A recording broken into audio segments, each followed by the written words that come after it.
Everyone, আজকে আমি লাঞ্চে এক ধরনের হিন্দি চিকেন বানাচ্ছি, যেটা আমি প্রায়ই বানাই। তো সেই রেসিপিটা তোমাদের সাথে শেয়ার করলাম। প্রেশার কুকারের মধ্যে 1 চামচ তেল দিয়ে গোটা গরম মশলা ফোড়ন দিয়ে, আর এদিকে আমি ভেজিটেবলগুলোকে কেটে ধুয়ে রেখেছিলাম, যে ভেজিটেবলগুলোকে আমি তেলের মধ্যে দিয়ে দিলাম।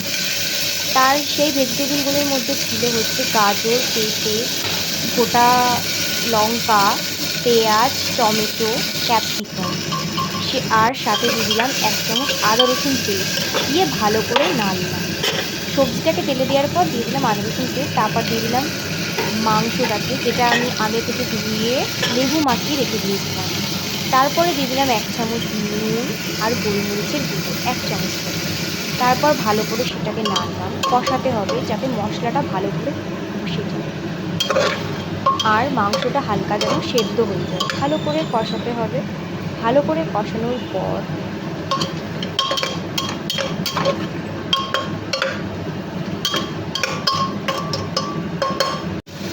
দিয়ে দিলাম ধনেপাতা এবং আর অল্প একটু জল, পরিমাণ মতো। বেশি জল দেওয়া যাবে না, অল্প একটু জল দিলাম পরিমাণ মতো, দিয়ে ভালো করে নাড়লাম। ভালো করে নাড়াচাড়া করে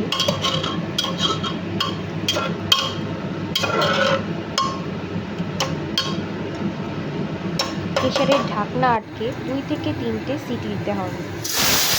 2 থেকে 3টে সিটি দেওয়ার পর অফ করে দিতে হবে এবং নামিয়ে নিতে হবে। আর গরম ভাতের সাথে হেলদি চিকেন সার্ভ করতে হবে।